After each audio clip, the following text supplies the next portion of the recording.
Hey guys, what's happening? Welcome to Your Forest. This is the podcast where we promote environmental sciences in an effort to ensure we never settle for good enough when it comes to land management. Today's episode is with Fabian Gray, and this episode has been a long time coming. Fabian and I have been contacted back and forth for a little while to try and make this one work.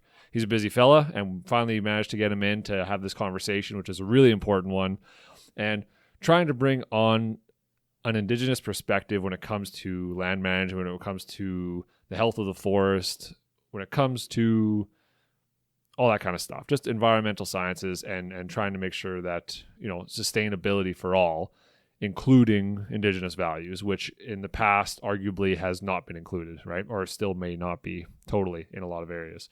So in an effort to try and bring in an Indigenous perspective and try to have those Indigenous values recognized and made sure that they're protected and, made part of the sustainable system.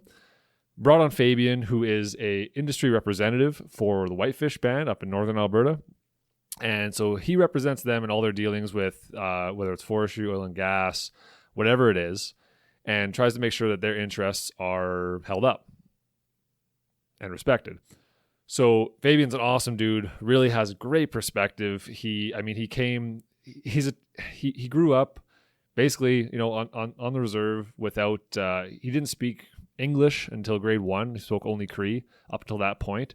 So it gives you an idea for what his upbringing was like very, very much in the bush, in the forest, learning, from his elders and parents and that kind of stuff about how the world works and how nature works and how it's all interconnected and it's all one and, all that kind of stuff. So from an Indigenous perspective anyways, and getting into, he went to school, became a forest professional. So got some Western education to try to get into Western society in a way where he could make a real difference, because unfortunately you have to make these changes from within.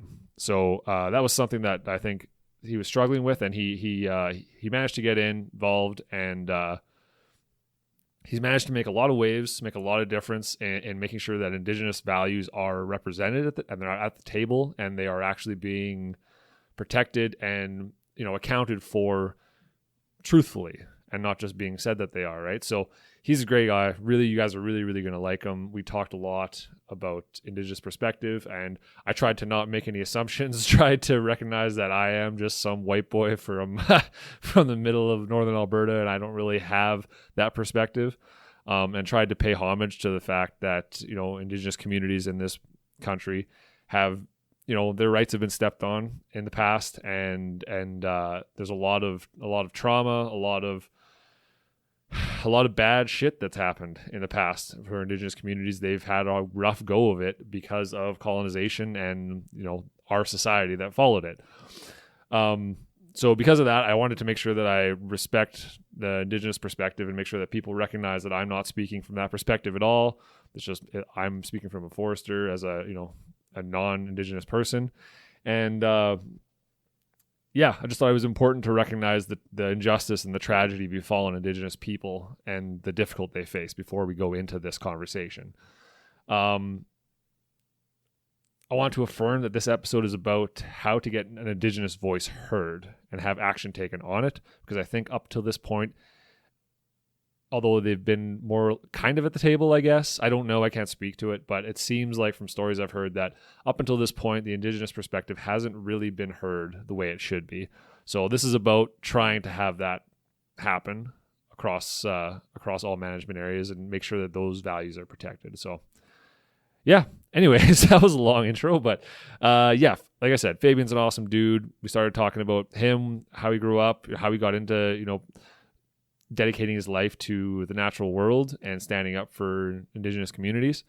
And we had a really great conversation of how we can make that happen, how we can protect those values. And he really pointed out why those values are in our interest as well, because the Indigenous community is connected deeply to the health of the forest. And when the forest suffers, so does their community.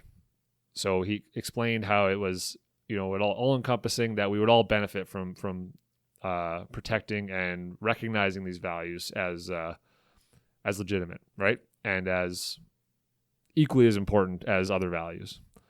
And I just want to thank Fabian for taking the time to come on, because it takes a lot of courage to come on and speak to something where there's a lot of, people have opposite opinions, and it's hard to do the right thing when everyone's trying to figure out what the right thing is. So I appreciate Fabian's, his courage in coming on and putting himself out there and making sure that his perspective is heard, because I think it's an important perspective, and I think it might hold a lot of answers.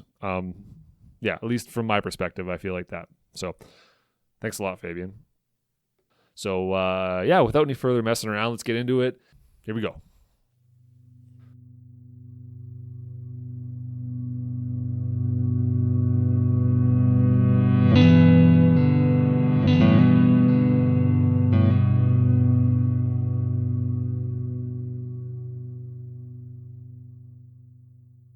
Like, tell me your story. Tell me how you got into, having going to forestry school, and what got you into wanting to advocate for Indigenous communities in that context of forest management. Well, I grew up in the bush, with going to the bush with many families, different families, and so I got a different perspective from looking at things from how things used to be back then isn't how things are right now, because they're way different. as how we measure progress. It's not measured the way we measure it, right? Because even with the traditional use of plants, they're plentiful now. They're not that much, but as a management process, I think that's workable for some First Nations. Not all First Nations have access to certain types of plants, like the ones down south or up north. Yeah. So for sure. But I got into forest. I actually got into forestry. I sound old. A while ago, and I laid out cut blocks. Okay. I've done timber cruising. I've done tree planting. Oh, nice. Regen surveys. Yeah. So, I worked in forestry in all different aspects. So you got the operations and the silviculture. It's all, so it's great. Yes, and it's a well-rounded perspective to have. Yeah. And along with that, I worked in the oil and gas field, and right. And their what do you call it? Their operations, how they work, what do they do, and if there's an oil spill or that, or something like that. But, yeah. So I pulled all these things together, educated myself, and I noticed there was a big gap between what we thought as a First Nation or as a cultural, traditional based nation between the Western science. There was a pretty big gap. We understood our ways. We didn't understand the Western science ways. And our ideas weren't incorporated, or they weren't recognized, shall we say? Right. They're not the same values, so they're not meshing. They're not the same values. Yeah. And we're out there from the beginning. Well, the front lines per se, because we're out there every day. Every day we see the changes. We see where there's no water. We see where there's no plants going through. We see where there's no animals due to industry, oil and gas, forestry, cut blocks, and the effects of spraying, the effects of opening up new country for it. It all adds up. All adds up. We see that every day. It's just that our perspective our values aren't added into any long-term plans, like the forest management plans of companies or the government's regional plans. Yep. So yeah, no, that's for sure the tough part. And I definitely want to get into that kind of stuff for sure, because that's the type of stuff that's I guess, how do we get two totally different cultures to see eye to eye and to see each other's side so that we can like move together as a single unit instead of being divided and having different objectives, right? So, yeah. Yeah, I think it's well. We can get into that later. For now, let's just stick to you. Yeah.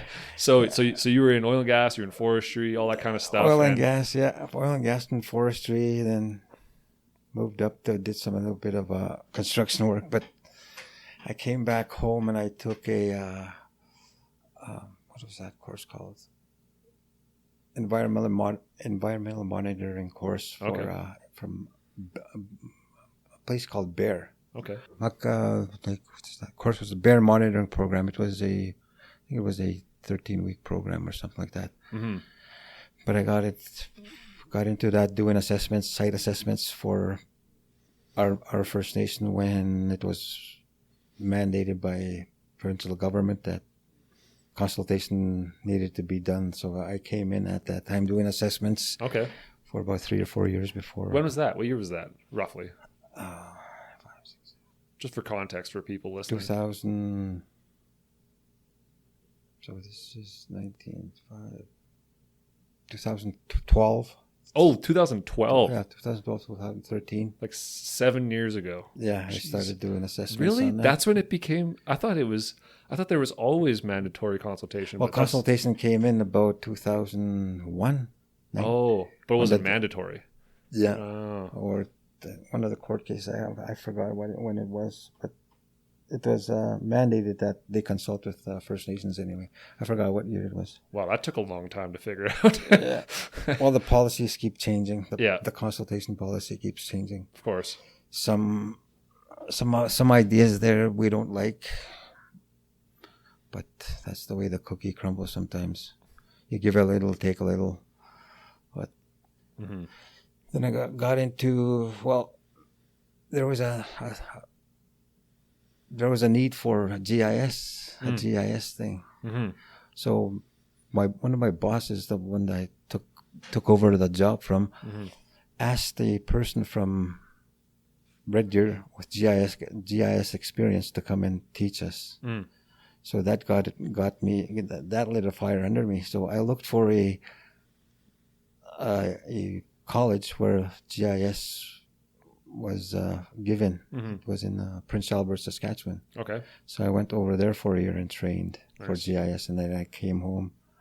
Then I took over the consultation office. That's since perfect. Then. It's been 5 years, and it's an advantage due to the fact that not very many First Nations have GIS people in their offices, coupled with the forestry and the oil and gas experience, and what to ask for, what questions do you ask? Because forestry companies or industry, oil and gas, their motto is if they don't ask questions, don't tell them nothing. Mm-hmm. So my job is to ask questions. Mm-hmm. Totally. And when I started asking the questions, I started surprising them because of my experience in forestry, oil and gas, and especially with GIS. Especially with GIS, when I started asking for shape files, because there's all sorts of information in the shape file. Of course, yeah. And I started surprising those people. And then other First Nations started asking me questions. What do you ask? How do I ask? And what kind of information? So yeah, for sure. It's not only my nation that I help, it's the other nations that ask for my help. That's awesome. No, you're definitely a unique individual in that sense, right? Like I don't know a lot of Indigenous people that have that, prescribe to the Western like education, Western, like, you know what I mean? It seems like a lot of them are reluctant to get into that system because they're not supported in that system, right? So it's difficult to get into. It's, you know what I mean? They're judged all the way through it because that's our society we live in, right? It's this weird thing, but yeah, it's like I think you have a lot of power there, and it's something that's needed for sure, right? Like that Indigenous perspective is an important one, but it's like it's also crucial just to our forest health, right? Because Indigenous people have been here since time immemorial, and the ecosystem health is, conducive with Indigenous people, right? So it's interesting that it's taken us this long to realize that, hey, maybe we should talk to the people who have been living here for thousands of years and understand the nuances and the little things, right? But it's good to see that someone like yourself is taking the initiative to get involved in that sense and making sure that these industries, the industry and companies know what's important to you and how we can start getting into it, right? Because when I used to go to the bush with my uncles, we used to just drink the water right out of the river. Yeah. But now you can't. No, it means the health, and you can tell the health of the forest isn't as healthy as it used to be. It's not as fruitful, and the medicines aren't as abundant. They're getting hard to find. They are, eh? Okay. Yeah, they are getting harder to find. Yeah. And part of the process that we watch out for, if a forestry company wants to cut down an area, we want to make sure there's ample enough medicines within that same area that they're cutting down or trampling over, just to leave some traditional plants and some habitat left behind. So to make sure that in proximity to communities that need it, that if this one unit is taken and those plants are temporarily missing, that it's available elsewhere, so they're not left high and dry. I see. Yeah. Okay. Gotcha. That's as with the, well, you could measure the health of the forest by the health of the people that live within that forest. That was my next question, was just how, you know what I mean, that perspective of, And we're not that healthy anymore. Right. we aren't. Diabetes is rampant, and that never used to be. But we're not as healthy as we used to be due to the forestry the forest conditions, the eco sites, everything around us. It's changed. Well, colonialization definitely, you guys took a hit with that one, right? Changed everything. So that's all kinds of stuff there too to deal with. So yeah. And some of the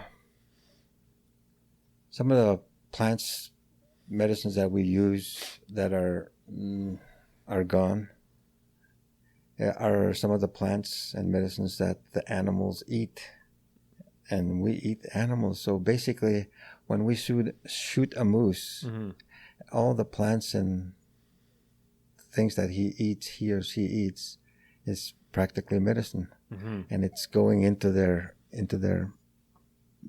meat. Yeah. So when we eat the meat, we're eating the meat and the medicines that's in them, and it changes it. Yeah, it keeps us healthier. So, sure. But some of those plants are dying off, and the moose aren't as healthy. And with the spraying of some cut blocks to allow for the spruce to grow, those plants aren't going to be available for 14 years for that area for some sprays. Till they come back after the spray. Yeah, for sure. Yeah, that's an interesting one. That is, like, I had a guy on, a toxicologist, talking about spraying. I don't necessarily want to talk about spraying specifically right now, but like the question has come up a few times, like whether or not we need to be doing that, or if we should just let natural succession take its course.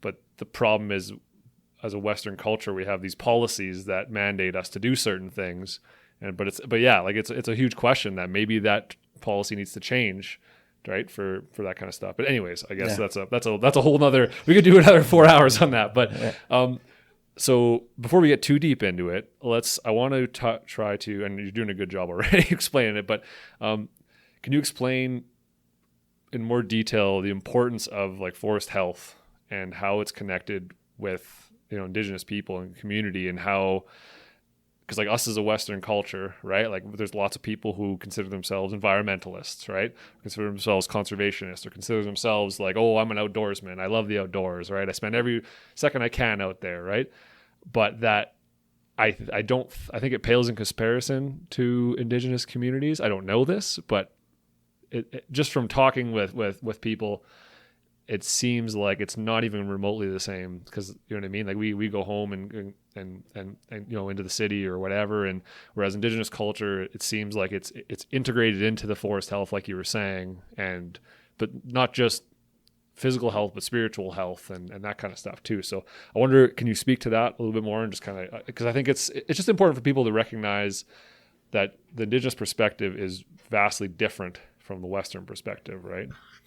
You see how we look at things is that everything is connected to us, and even within the forest, everything is connected. Break down from the mosquitoes to the birds that eat the mosquitoes, and everything is connected in that way. It's one big picture. If you take one thing out, that's going to be incomplete, and it's not going to function right. And that's how we see things. It's not healthy for the way the forest is right now. It's like we're out there every day. We see the changes that are coming, that are there, and we do voice our concern about it. But sometimes they fall on deaf ears, but we just track the changes. And if we know this area is not healthy, we'll leave it alone. We won't go hunting there, or we won't go pick anything there. Like if we know there's been an oil spill or some kind of activity over there, we leave that place alone. Okay. Let it regenerate to some point, being healthy. Let it bounce back. Yeah. There's even the water table fluctuates. Some areas will be healthy and some areas won't be. So we track the changes like that. Or even some of the trapline holders, they don't even trap anymore because there's hardly any fur-bearing animals out there. Yeah.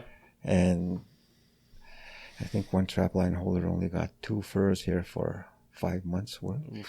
Jesus. About last year. How are you supposed to live off that, right? Like, and that's due to the health of the forest. You could track what's in your trapline, what's around your community. You could track what changed, what has changed, what's not there, and what needs to be left alone, what needs to be worked on. Yeah, that's a good point. As spiritually, we're connected to the land, we live there, and then, but like I said before, there's connections that how can I say this? There are connections that we acknowledge with the land and with each other that are real, that we try and live within the boundaries of that connection, not go off and do this and do that. Right. You're trying to strike a balance with nature and live within that balance and be a part of the ecosystem as opposed to being a problem. Being a problem and taking yours and then getting out of there. Yeah. For sure. And and I think a lot of people, even a lot of researchers and non-Indigenous people would agree with you in saying that the forest health is probably not great, right? Because of all kinds of different things, right? From suppressing wildfire to the use of fossil fuels, contributing to climate change, contributing to all kinds of stuff, to like more exploration, anthropogenic, whether it's roads or cut lines or cut blocks or whatever, right? It all has an impact, and it all seems to be heading towards the same direction, right? Like we need to, it seems to be so in that perspective, trying to figure out what that balance is to try and get us back to that balance, right? Trying to figure out how to word this properly. Like I guess like for you guys, everything does everything in nature have like a story and a use, or is it only certain types of things? Because it sounds like everything has its own its own history, its own story, its own part of the community, right? So, but I'm guessing there's probably certain plants that are like more important than others, or Yeah, they're well, everything has its place. mm-hmm. Every plant, every herb, every tree has medicines. Mm-hmm. There's only those certain special type of medicines that you find here and there every so often that are prized. Mm. Not every. So there's rare ones that you want to find, but they're hard to find now. They're harder to find now. Okay. Because they don't always grow in the same area. Mm-hmm. They don't always grow in the same year. Right. They'll be sporadic. It's those rare plants that are getting harder to find. Okay. And some of how we sometimes when there's industry coming in to replace, like to what do you call that, when the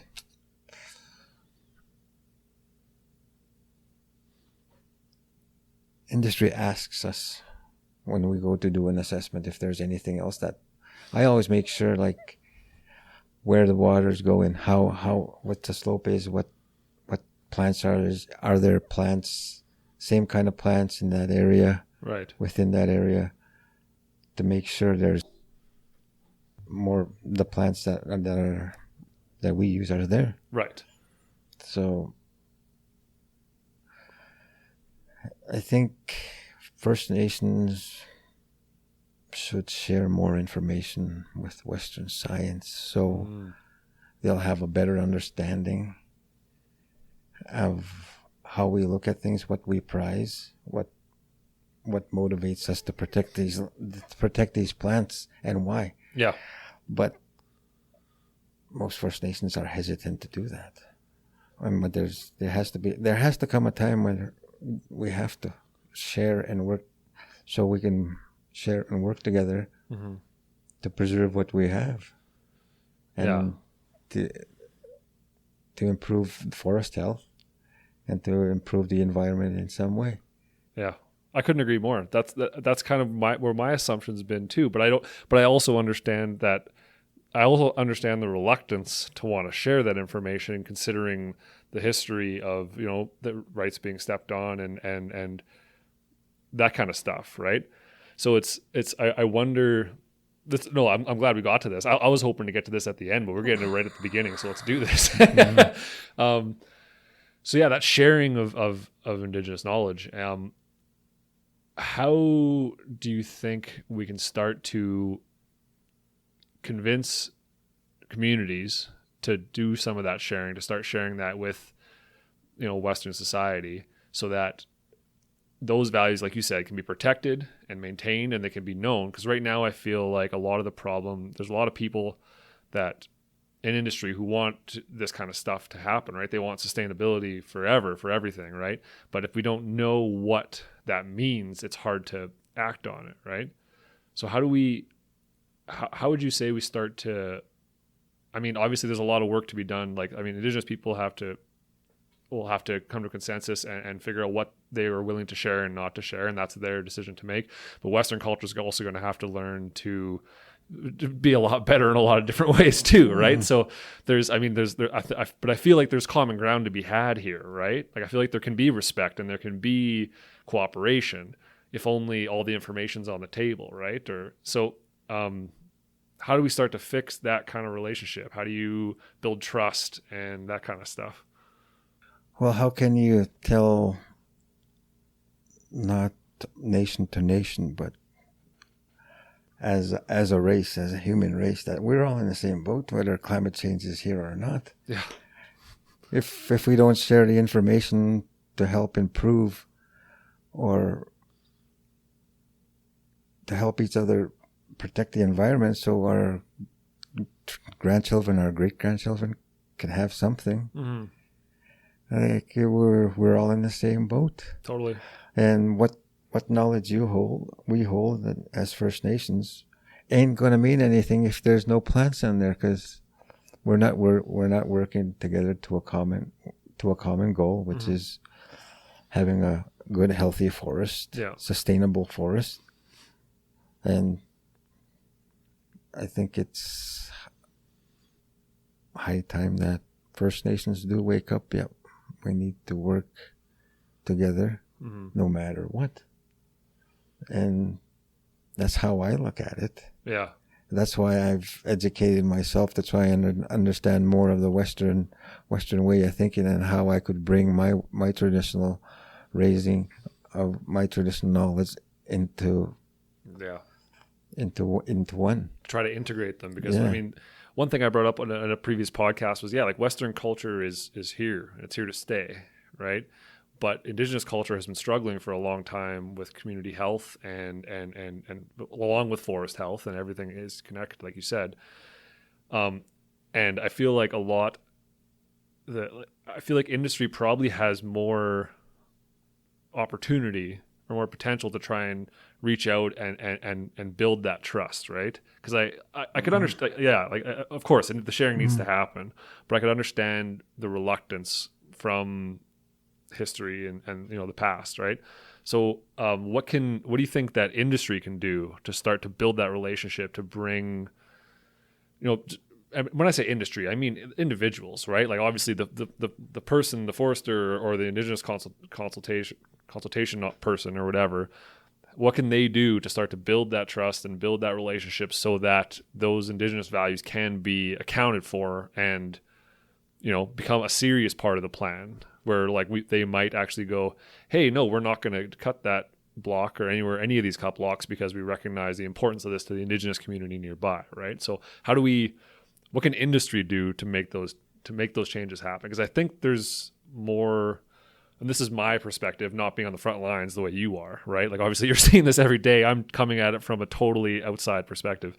I feel like there's a lot of people that want to do this, want to be engaged in it. But I mean, like as a white dude, like what the hell am I going to, like, you know what I mean? Like I don't know any of it, and I'm not, and so like how do we, what can industry do to help move this along, right? To give like Indigenous communities a voice. I think it's through better consultation and pre-consultation before their projects, and address their concerns and implement their concerns into the plan. Right. And that'll make them feel a part of the process, and that'll help things along. That'll build trust. If 2 or 3 ideas of a community are implemented into, let's say, a forestry FMA in one area, to leave a certain area alone for protection, then they'd be more willing to work with other industry in that perspective. So we're not seeing that change. Like the consultation might be happening, but you're not seeing as much change as you would like to see in promotion of those values. Yeah. Okay. Yeah. If our values were implemented into any forest management plan or industry plan, then I think that's where you'd start to earn the trust of First Nations and their values. Okay. Yeah, no, that makes sense. That totally makes sense. It's just crazy to me that it's taken, like, it wasn't until 2013 that this was, or even 2003 or whatever it was, 2001 when you said we started doing consultation, right? It blows my mind that it took that long. But no, I think that totally makes sense. How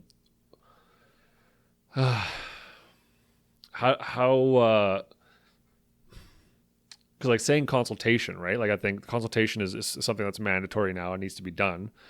But how do we make sure that, and I don't even know if this is happening or not, this is just me speculating. How do we ensure that consultation, because like what is the definition of consultation, right? Can they say, oh, we put a flyer in the paper and let them know, and does that count? Or does it have to be like, hey, we sent a representative to a council meeting or whatever, and we discussed it with the leaders of the community, and we've gone through a whole, like, is it that in depth, or is it like, so obviously that's what needs to happen, right? The actual face-to-face conversations and going out into the bush and seeing it together and showing and learning, right? Like I think that's what needs to happen, because I think sitting in an office talking about this stuff is difficult to contextualize for a lot of people, especially non-Indigenous people with outside perspective, right?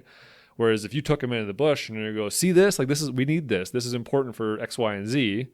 And all you need to do is this, and we can protect this resource, right?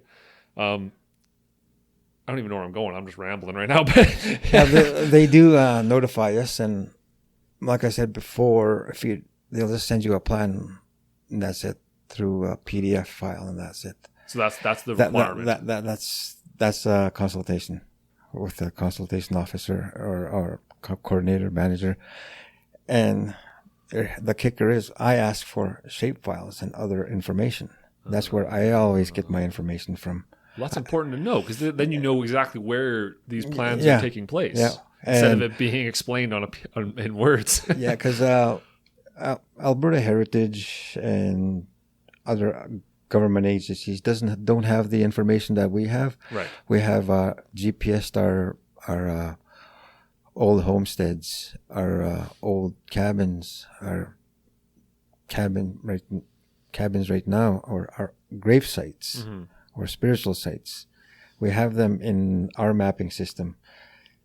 The government doesn't have that information, so they have to. Well, they notify us, and that's where we if it's too close to a grave site, then we tell them, we ask them, no, this is a grave site, this is where we'll take you to it, we'll GPS it, you work around it, or you don't work around it at all.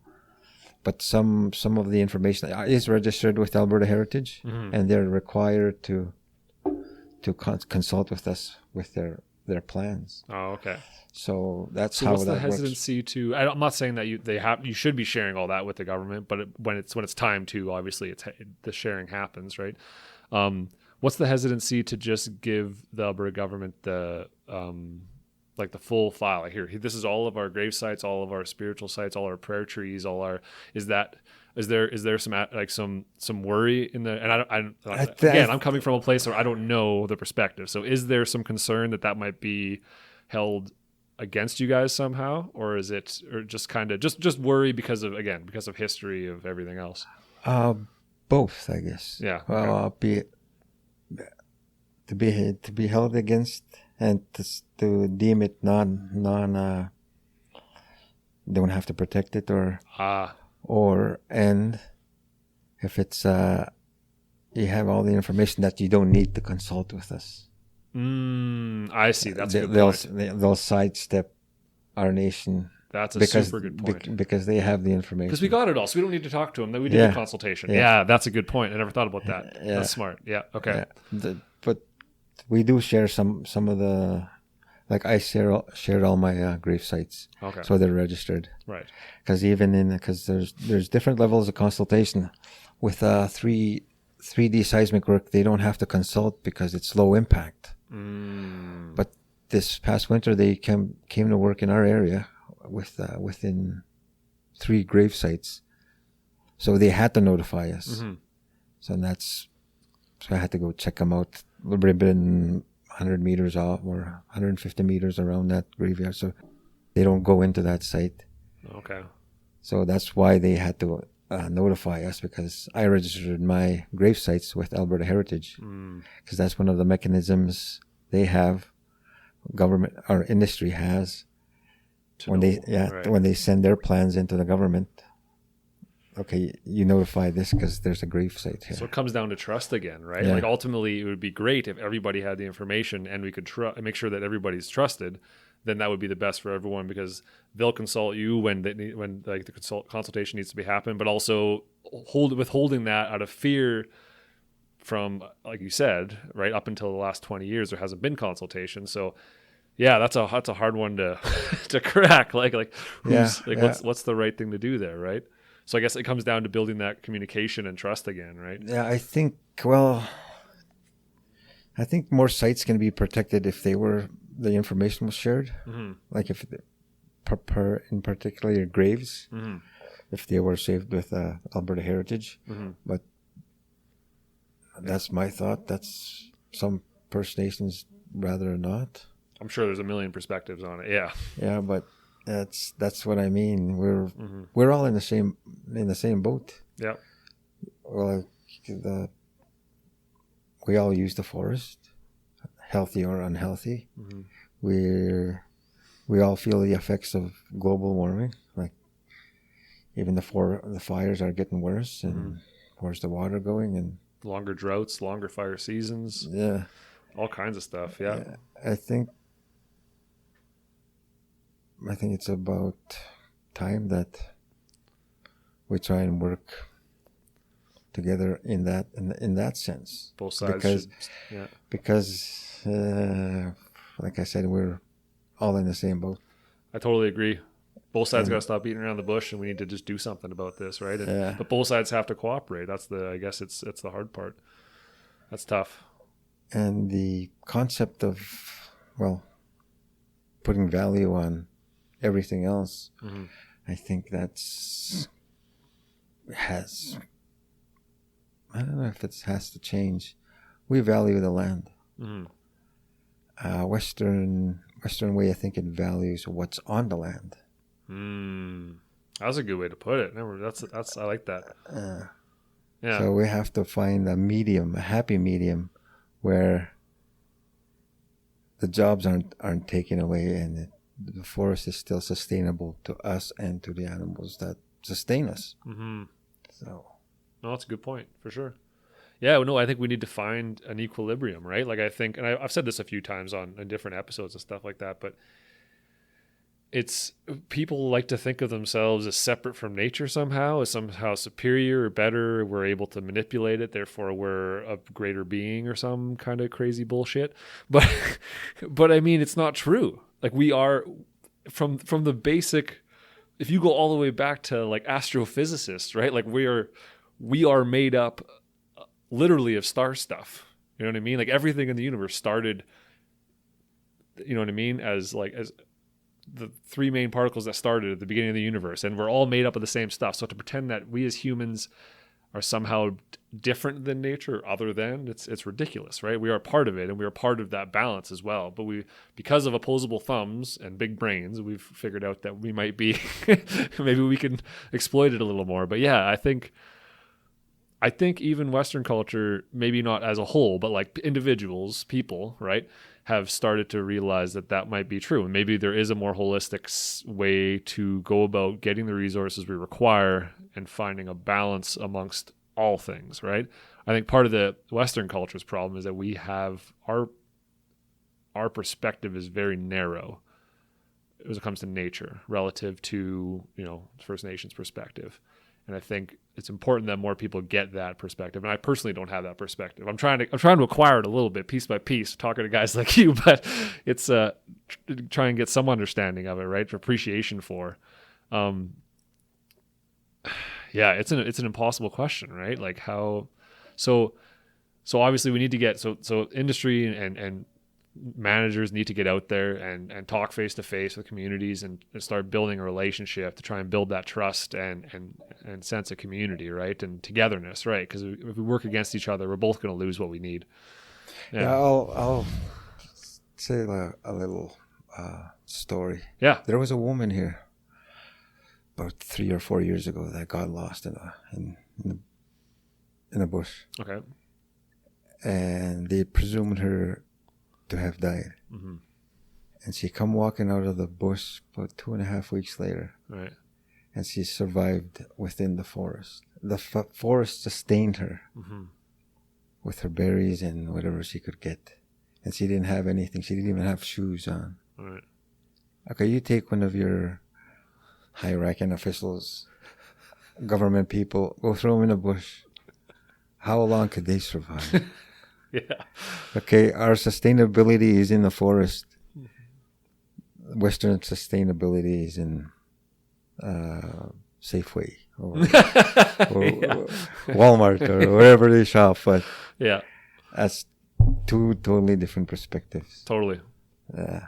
No, I agree. Yeah, there's been a disconnect from most of society, Western society, right, from that perspective. And yeah, no, I couldn't agree more. But we need to get back to that. Definitely, I think we both agree that that's super important to get back to those kind of uses and that kind of stuff, because once it's gone, right? Yeah. Like, and this woman didn't have a knife, a gun, or anything. Really? 2.5 weeks, he survived in the bush. He come walking out of the oil field road. I'm hoping this must have been summer. I'm hoping. Yeah. Yeah. Okay. Yeah. So at least it wasn't minus 30 or something. Yeah. But yeah. So, but if a woman out there could survive and be sustained by the forest, then the forest is still healthy. Mm-hmm. If the forest can't sustain us, then it's not healthy. Then we're not healthy. And at this point, you think it's not. It's starting to. You said the forest health, from your perspective, is down, and it's becoming difficult to find certain plants. And so, what other indicators? Like I'm assuming, like up north, northern Alberta, a lot of communities depend pretty highly on large mammals like moose, right? Pretty specifically with moose. And I think even if I look at my hunting draws, my regulations on my hunting draws, I see that it's getting where I used to be able to go and get just buy a general moose tag every year. Now I have to apply for a draw, and it's once every 10 years or something, right? So I think even we recognize that moose population numbers are down and that kind of stuff. So I'm guessing that's probably another indicator for. Yeah, most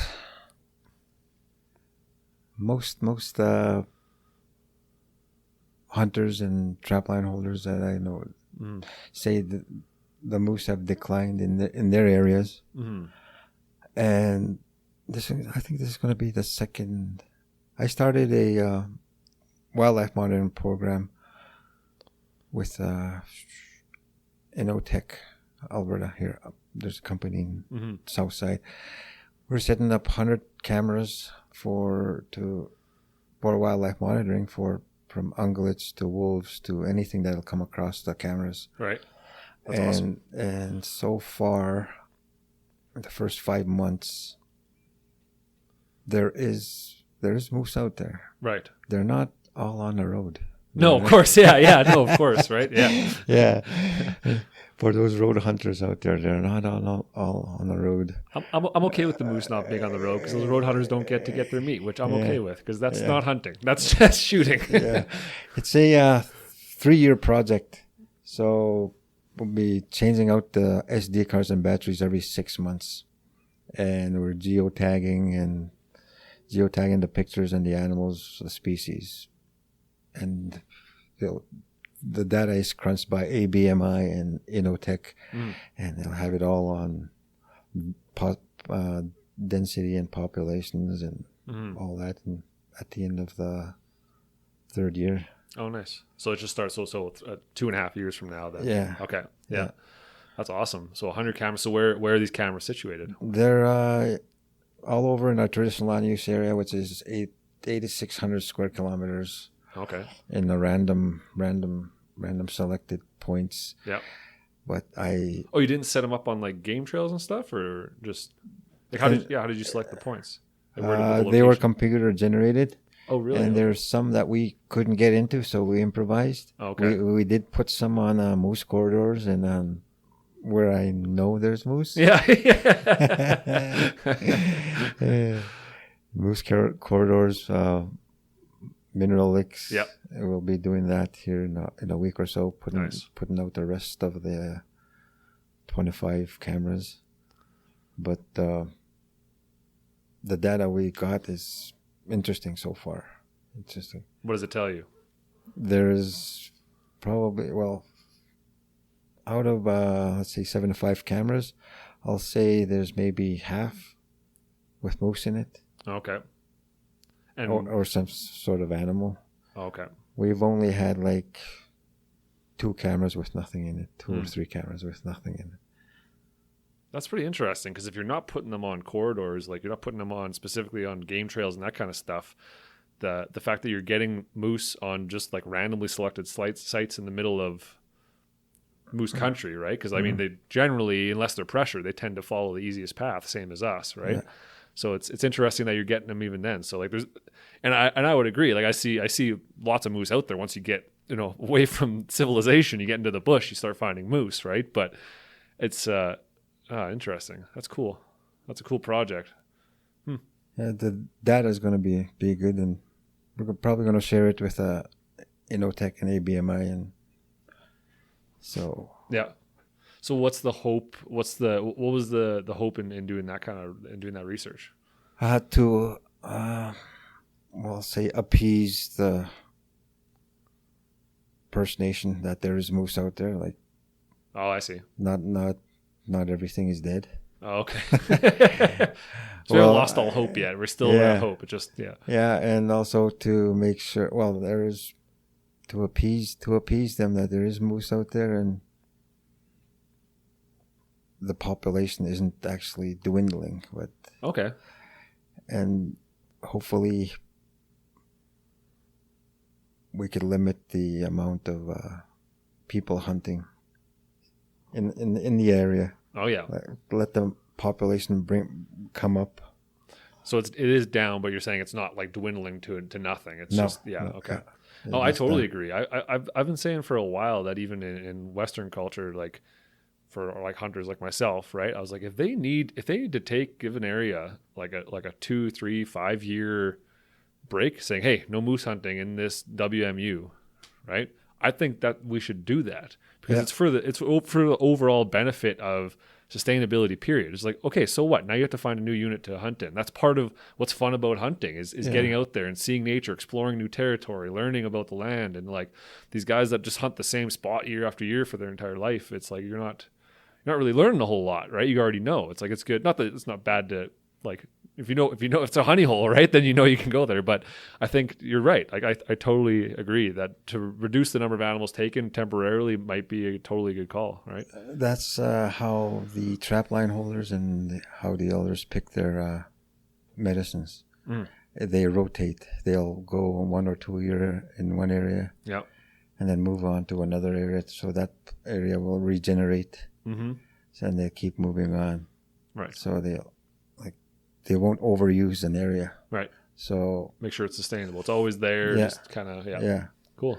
So I don't know if Alberta Environment and Forestry would like that idea, but that is a very good idea where one area is left alone to be allowed to regenerate. So even as with the forest fires getting more intense and bigger, they're going to need more forests to be made available to the animals.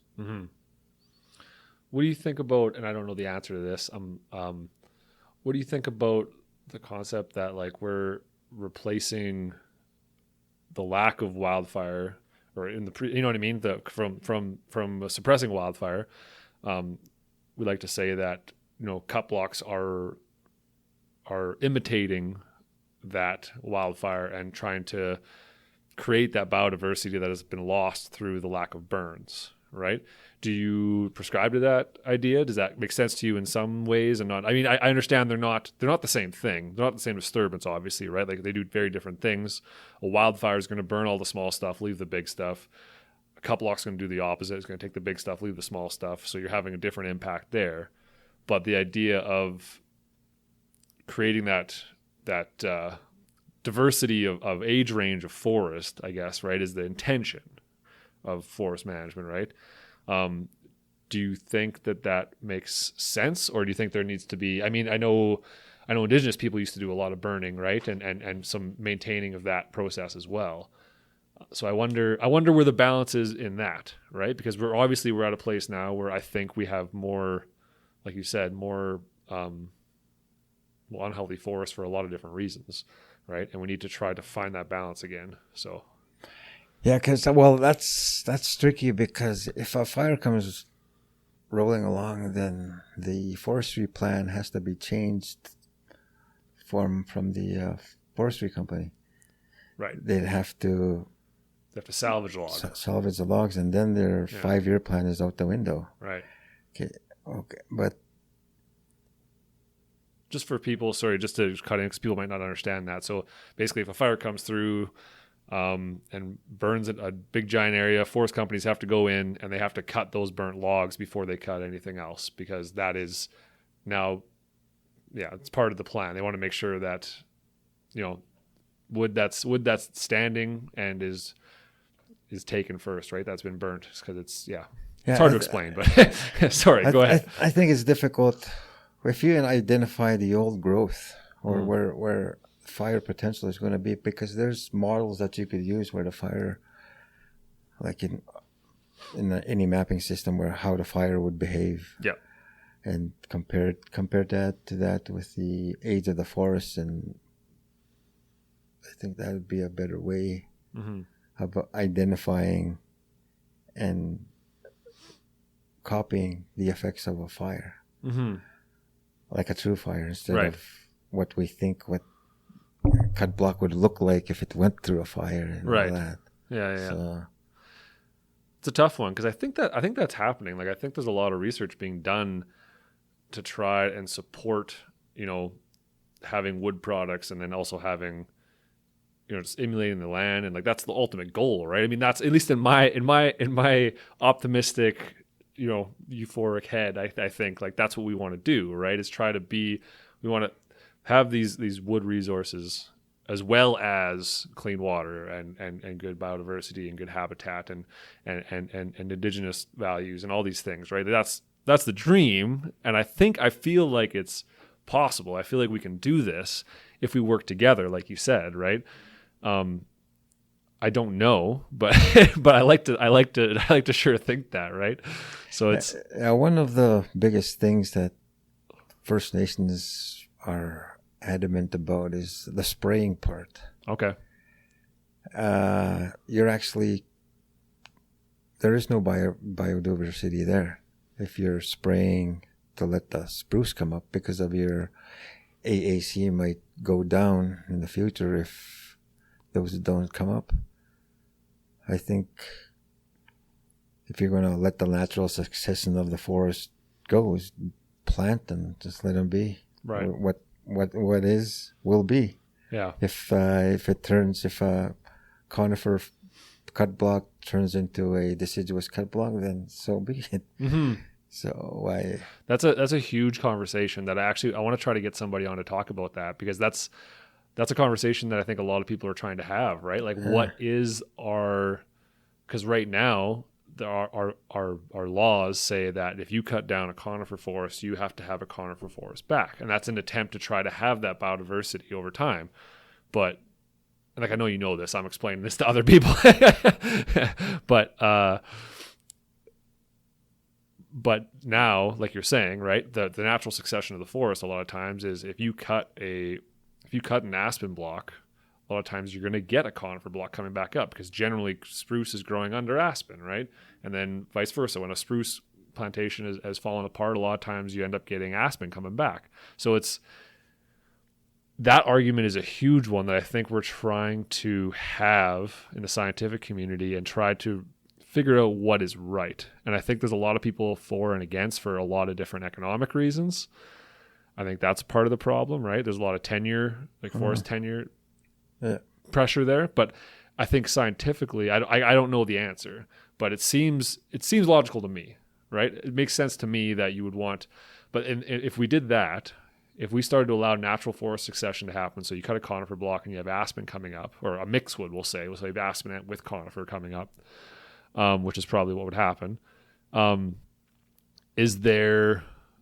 Should there be emphasis on, when you cut an aspen block, making that a conifer block, right? To try and make sure that balance happens. But that's, how do you balance nature, right? Like it's such there's a million different inputs that need to happen. So, but I definitely think you're right though. Like there's questions there that we haven't found the answer to yet quite, right? Is it necessary to spray? And like, I don't know. Yeah. Well, to look at it in a money perspective, yeah, it's all about the money. Mm-hmm. The less you spend, and the more you make. Mm-hmm. So yeah, and plus it's economics. If you lower the AAC, then you're gonna put people out of work. But it comes down to like a policy thing almost, right? Because even like what you said, like the less you spend, the more money you make, but spraying costs money, right?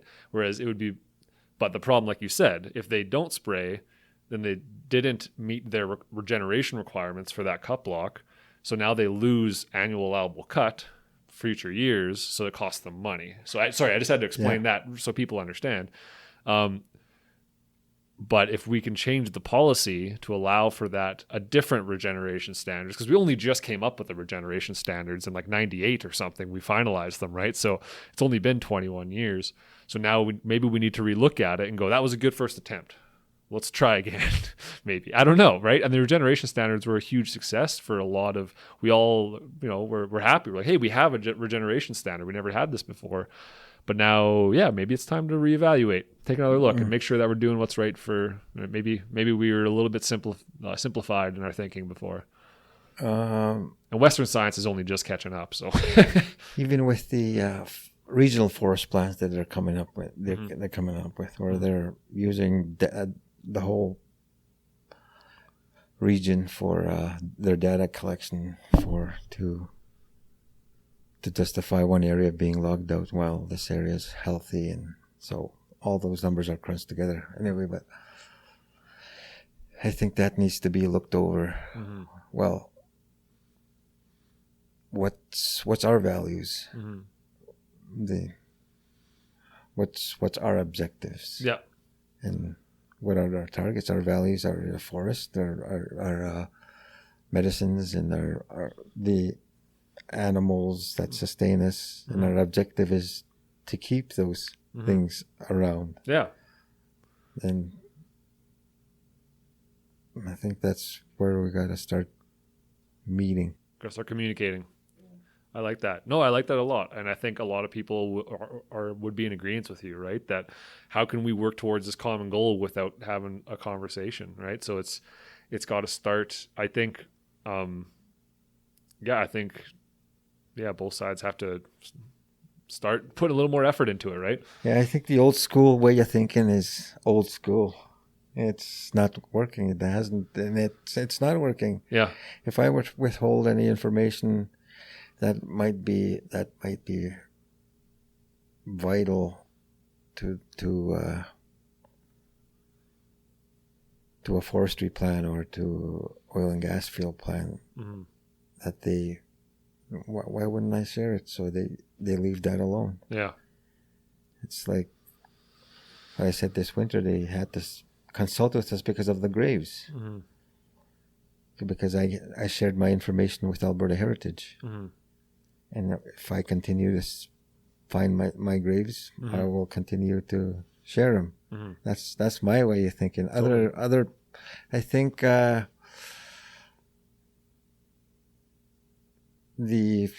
what do you call that? Reconciliation. Oh, reconciliation. Yes. Yeah. I think that's an overused word. I think just use common sense. Right. Yeah. Common sense help. If you share your information, you both of you share your information together, you guys are going to get a better result. I totally agree. If we can all trust one another, then we're going to work towards a similar goal, right? Like why? Of course. And like I'm like I said, I'm a GIS guy myself a little bit, and I would love to see a place like now when we're doing inventories, right? We're throwing in ecosite. We're throwing in, we throw in, like as much stuff as we can to try and represent that piece of land, right? So we represent how, like where the water table is and what the nutrients are and how wet it is and how tall they are, how old, how long they grew, or whatever, right? All kinds of different stuff.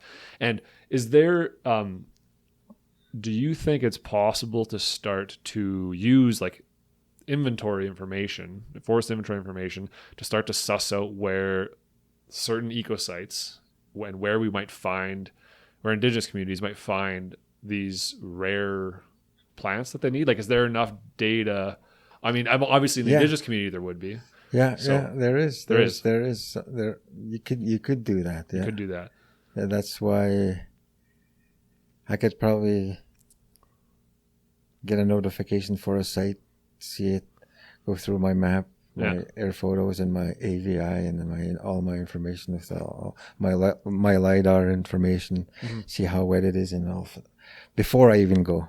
Yeah, right. I know what I'm going to find there. Exactly. because you understand it, right? Yeah. Like that's what I do too. Yeah. My perspective is different, right? But yeah, Yeah. like I can imagine what that's going to look like on the ground and what you're going to find for understory growth and what kind of shrubs and whatever, right? So what medicines they are in there. yeah. Because I have like 2 or 3 pages of I take with me what I check off with medicines. Ah, nice. So what? I don't even have to take that with me because I know what's going to go. So have you been correct? Like when you look on the imagery and LiDAR and that, and you assume you're like, hey, there might be something here. And how correct have you been in your assumptions? I'd say about 70-80%. That's pretty good. Most of the plants I identified being before going out there are there. I believe it.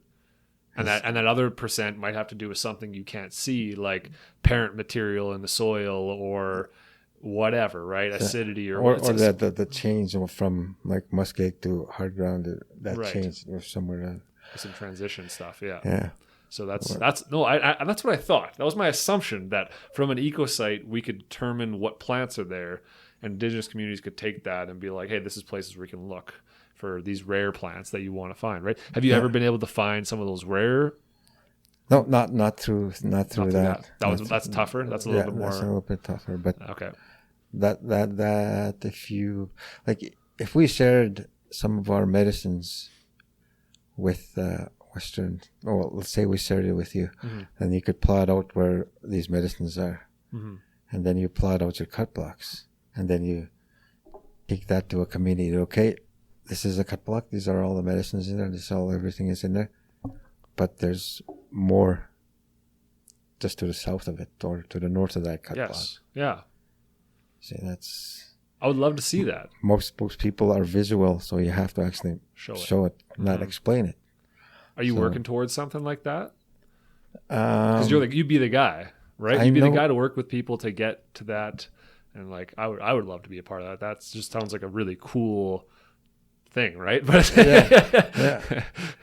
Hopefully that's something to work on. Actually, is anybody doing that? No, I don't. Not think yet. So. Okay. Because from what I know, most elders or First Nations won't share information about their medicinal plants. I get it. I get it, man. Like our ancestors' track record isn't great with treating Indigenous people with respect, right? So I get the hesitancy, especially with elders who probably remember, right, certain injustices and stuff. So it's come to the point where you have to. Sometimes you just have to start trusting again. Yeah. That's hard. Yeah. That's impossible. I don't even know how to begin to do that, right? Like this is you and I talking, right? And but for some people might not share the same perspective, right? And so it's. Oh no, I'll probably be chastised after if somebody hears about it, but I will be too. Yeah, it's high time where things put aside, like what you were just saying here, mapping out where these things are, the potential. High potential, low potential. So they see those plants are still out there. Totally. Yeah, they're not really being destroyed by forestry or oil and gas.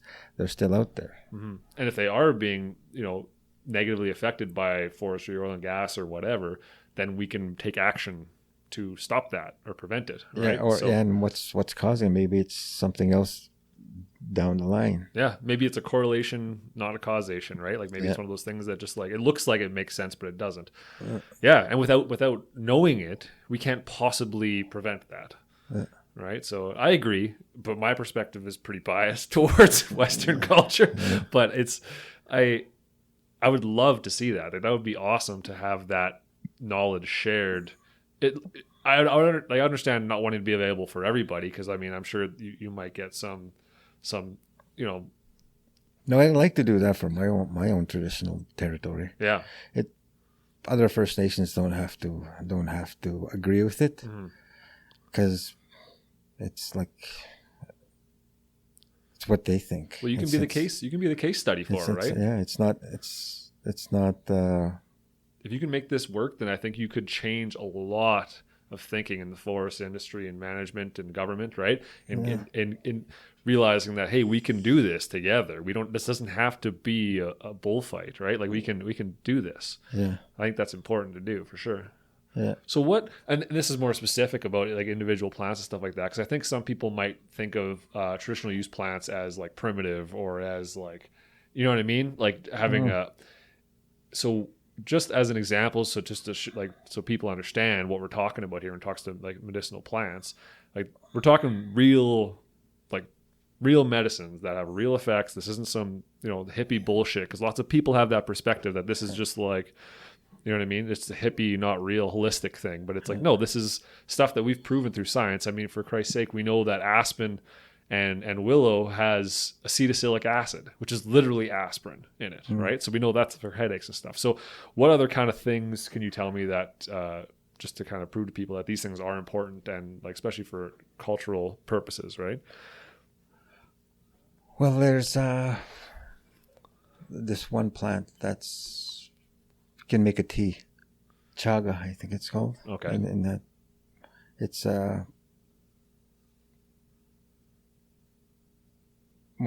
prevents cancer. Juniper, Chuga. The genus name is TJUGA. That one? No. Okay.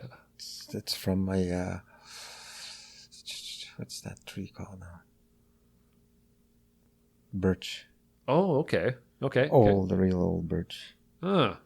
It's got some properties in there when you make the tea that it's got antioxidants or whatever. Antioxidants, yeah. Okay. It's stuff awesome. Like that. And rat root's got a lot of medicinal purposes. You don't really mix.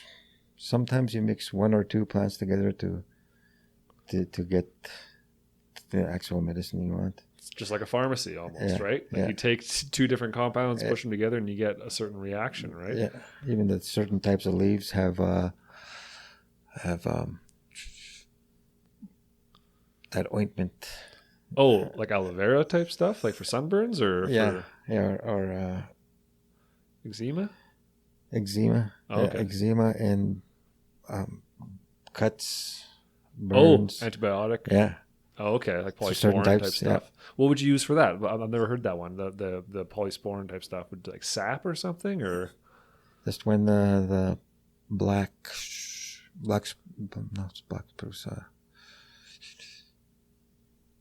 The BAM, the black aspen. Oh, okay. Balsam poplar. Yeah.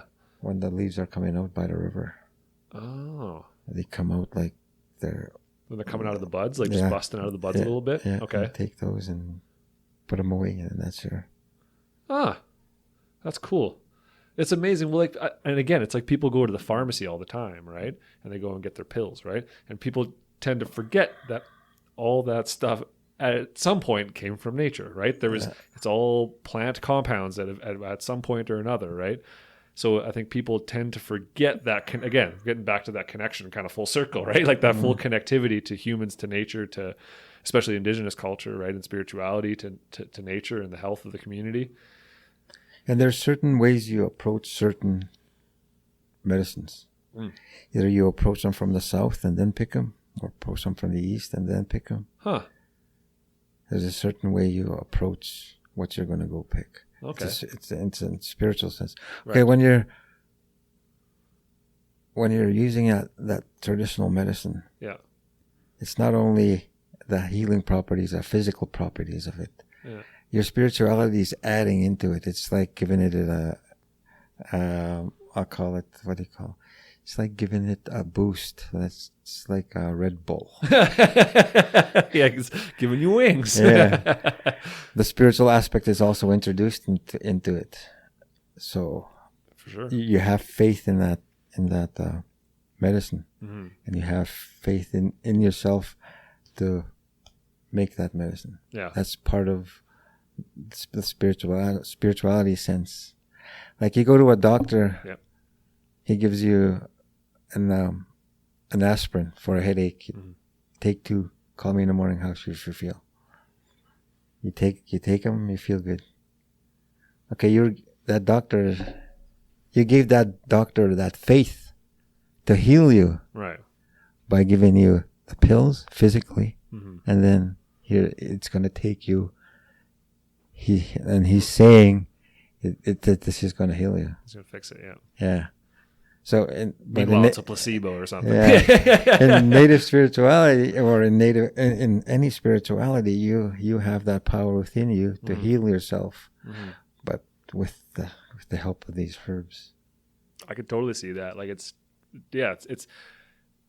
to deny the fact that there's a spirituality and a emotion to when it comes to nature.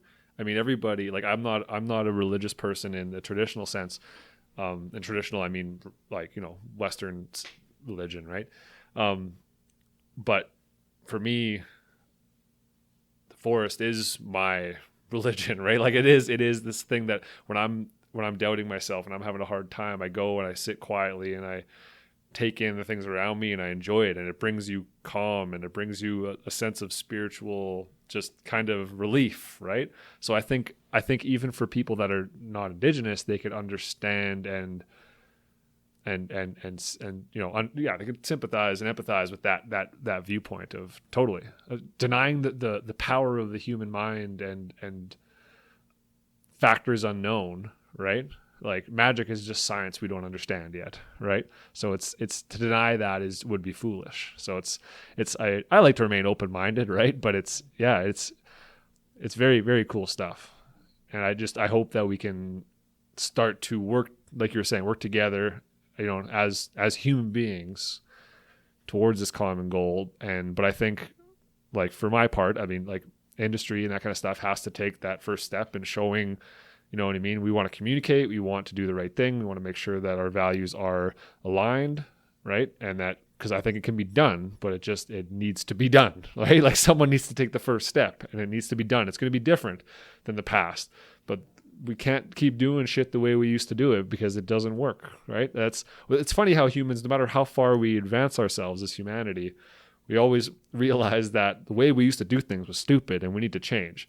But we think that now we've got it figured out, right? Now we've got it. We know what it is now. Until all of a sudden, it's not.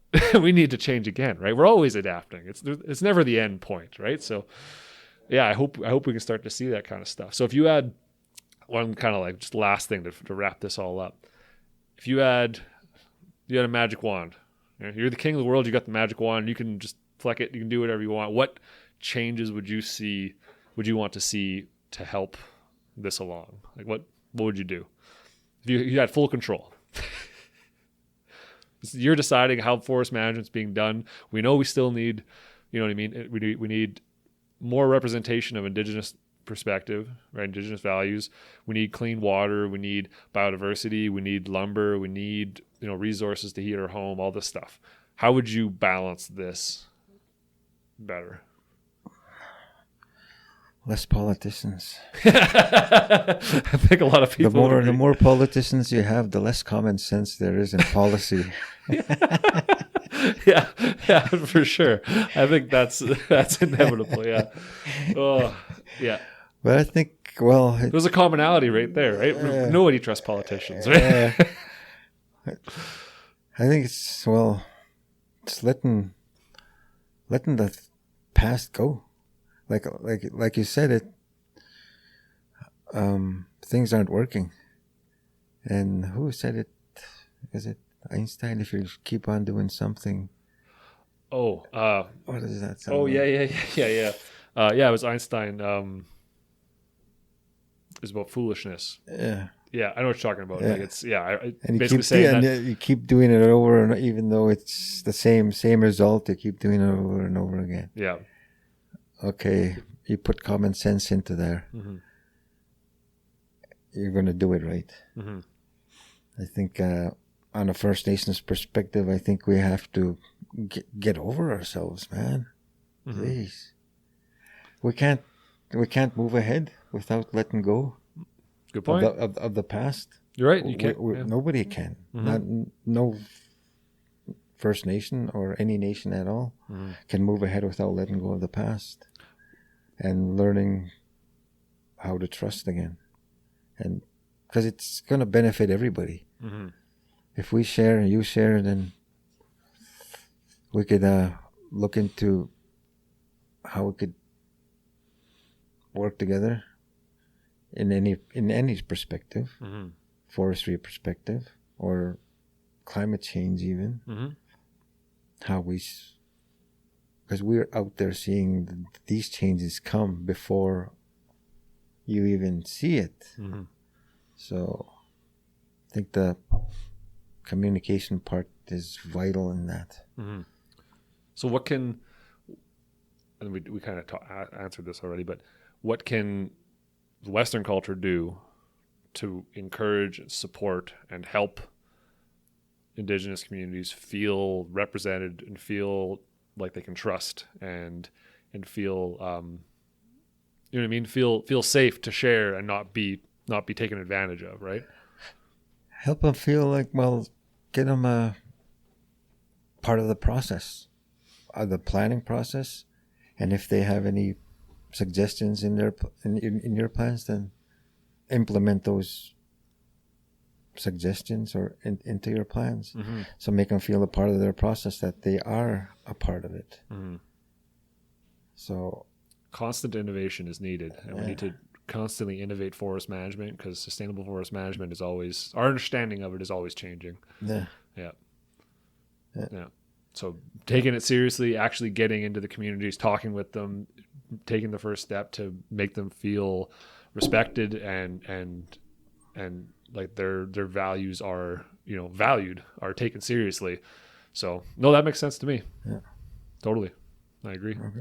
Anything you want to, any final words of wisdom you want to drop on us? Good. Any stories or anything like that? Any anecdotes? No, we're good. Yeah, we're good. Awesome, man. Well, this is an incredible conversation.